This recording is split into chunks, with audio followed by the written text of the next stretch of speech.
Hi, I'm Brett Michael Phillips, and welcome back to our series on the most important things I learned while I was at MIT. So, our lesson for today is this: that successful complex systems are grown, not built. And you may hear that and go, okay, Brent, one, what are you talking about? And two, why should I care, right? I'm not an engineer. I'm not building the space shuttle. Why should I care? Here's why you should care. Everything in your life that's important to you is a complex system. Your marriage, your family, your career, your finances. All of these are complex systems. In fact, your physical health, your emotional health, also complex systems. So if you want to be healthy, if you want to feel great, if you want to experience love, if you want to make more money, if you want to develop your intuition, if you want to achieve higher consciousness, I would encourage you to learn a little bit of how to create a successful complex system. So that's why you should care. Because again, everything in your life that you care about is a complex system. And learning to work with them and build them, create them, grow them in ways that's successful is going to be enormously important. So if you don't already have as much business as you want, or as much money, or as much intuition, you might want to pay attention. I'm going to lay out some great secrets here. So now let's dive into what I'm saying. You may be thinking, okay, Brent, what do you mean complex systems are grown, not built? Let me give you an example. Beautiful example. This really happened to me when I was an undergrad at MIT. So if you go into MIT and you're insane enough to pick a computer science major, one of the classes you must take, at least when I was there, was called 6170, Computer Software Systems. And basically it's a laboratory class where you're divided up into groups of three, and each team of three has to build out a complex system of software specified by the teacher. And so one of the teams went about it totally wrong. They tried to build their system and it failed. Here's what they did. They had the three people. They assigned one person to writing the code, a second person to debugging the code, and a third person to test it. Disaster, right? And if you're wondering, hey, that sounds reasonable, let me tell you what happened. That we had, something like 10 weeks to do the project. So the person that wrote the code spent a couple weeks writing the code, but didn't really test it. Just wrote a ton of code that should work. They then handed it to the person who was supposed to test it, and they spent time testing it and found millions of problems. They then handed it to the person who was supposed to debug it, who was so overwhelmed by work, they all failed the class. Why? They tried to build the system. They tried to decide in advance, okay, we'll write this code and this code and this code. And they went and wrote a ton of code, thousands of lines, without ever bothering to test any small piece of it. And it was a disaster. They failed. Why? They tried to build the project. Instead, those that were successful, including my group, knock on wood, I thought it was pretty good. Most groups succeeded. We grew our software. What does that mean? It means we started with a specification of all these different things it had to do. And we'd pick one little piece of it, and we would build code to address that one little piece. And then we would test it and debug it. And instead of dividing the work into one person codes, one person tests, one person debugs, each of us took ownership of certain aspects of the application, right? I did features A, B, and C. My partner did features X, Y, and Z. And another partner did features R, S, and T. So we built a small piece, tested it, debugged it until it worked, then added the next small piece, tested it, built it till it worked, and then retested the whole system. That is what I mean by growing software. And of course, this is not limited to software, right? I would guess that less than 5% of you watching this video care at all about building software. I hear you, right? This is about everything in your life. So let's talk another example of how people trying to build something fail, but those that grow it have incredible success. Let's talk about building a business, specifically being an entrepreneur. And I'm an entrepreneur. I've always been one to found companies. I founded 6 different companies during my career. Mostly software. The one that stuck is the healing company, right? But mostly software companies. And this is what happens. Whether you're in software, energy healing, coaching, selling widgets, trying to dethrone Amazon, it doesn't matter. Most entrepreneurs work like this.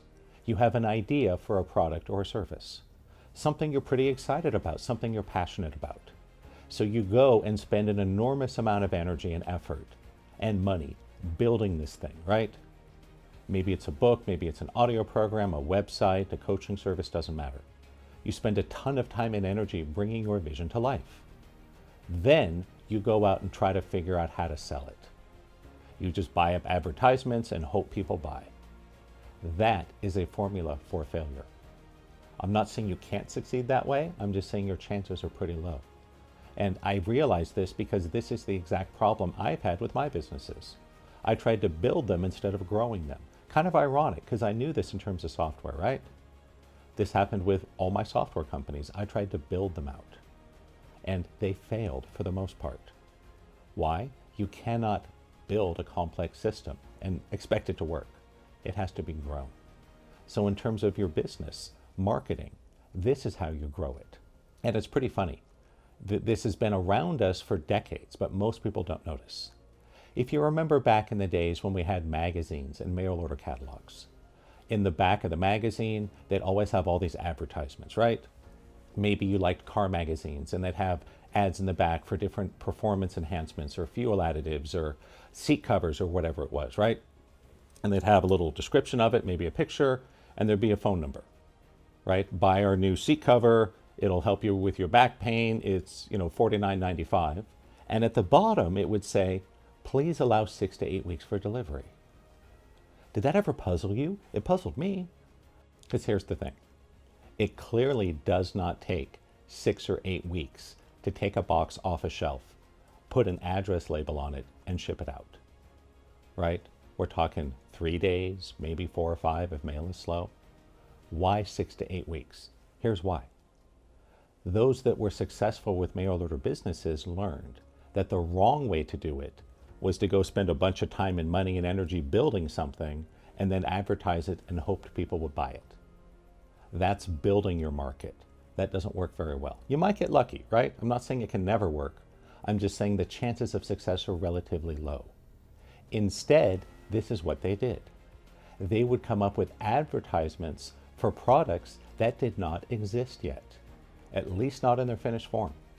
And certainly they didn't have a bunch of inventory sitting on a shelf in a warehouse. So they would put an advertisement for a seat cushion, right? Or an oil additive, or a computer gadget, or whatever it was, right? They'd have an idea for a product, and they'd create an advertisement for it, and spend a little bit of money running the ad to see how many people would buy it. And if they got enough people to buy it, then they would actually go and build out the product, and create it, and put it in a box and ship it to you. That's why it took 6 to 8 weeks, because most of the time the products either didn't exist or at the minimum they had not yet been manufactured. That is a much more effective way to build a marketing plan. Why? You're growing it. You're not building it. The mistake we make with business, so many of us, including me, is you can see how we try to build it out, right? All this time and energy creating the service, the product, the class, the book, the music, whatever. And then we put it out there and try to figure out how to sell it. Disaster. Grow it. Create the advertisement first. Run it a few times, see what the response is.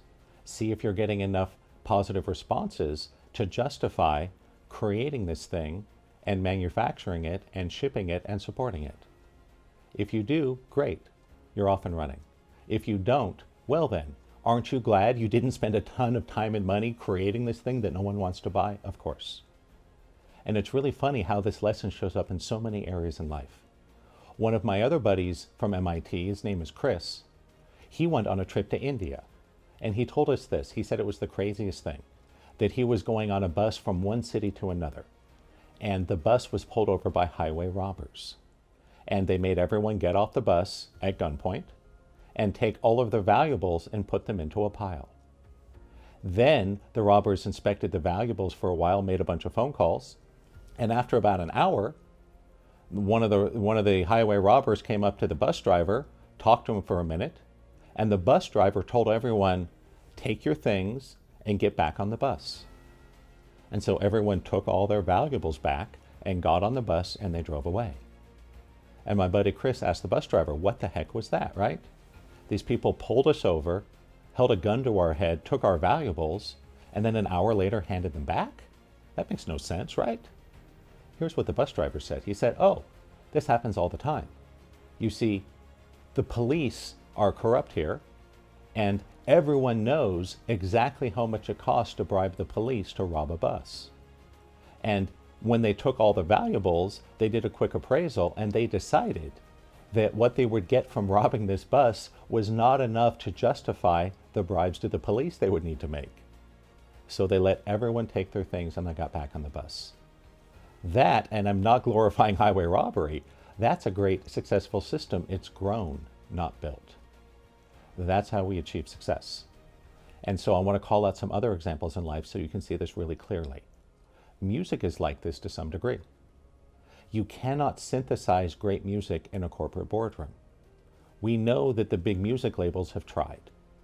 You cannot get people that have a specific look or a certain note or melody and synthesize that into great music. It doesn't work that way. They're trying to build it.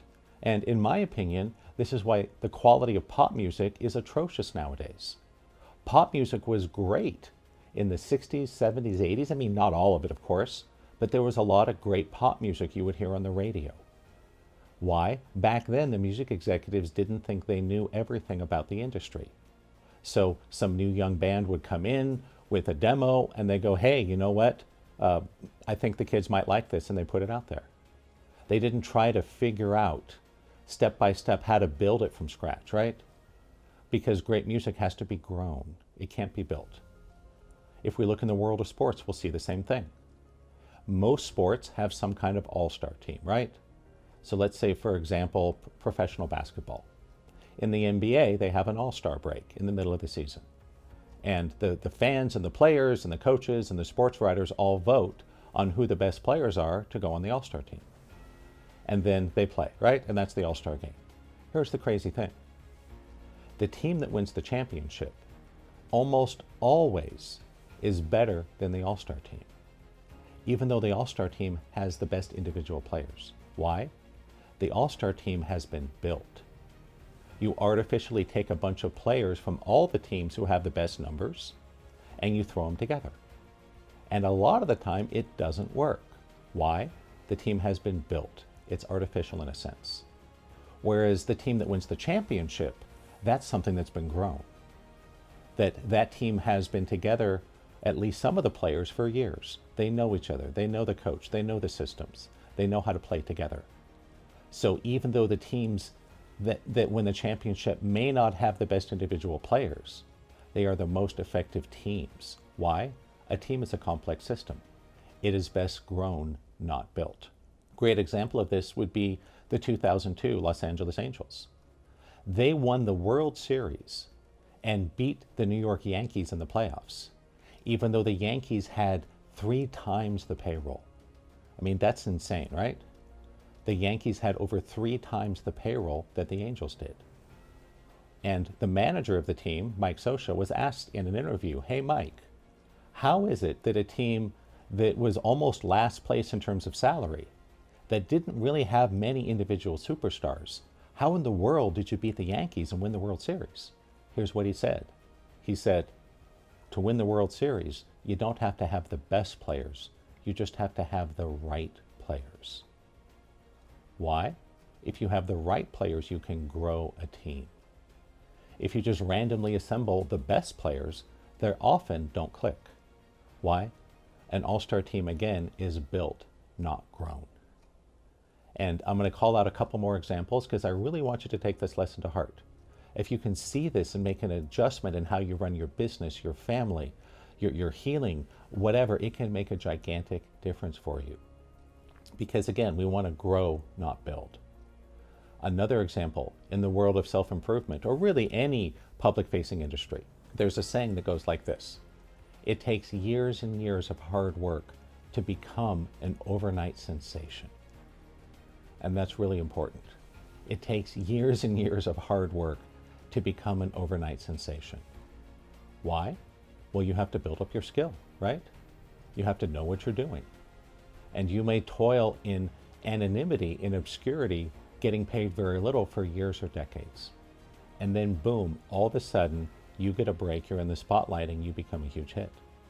I remember years ago, there was the lady from Scotland, who, if I remember correctly, was 60-some years old, and she had the most beautiful singing voice.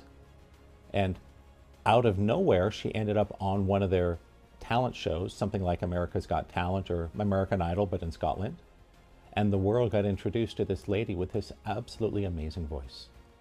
And she had been working on her singing for years, for decades. And then all of a sudden the recognition came. Why? She didn't try to build a career as a singer.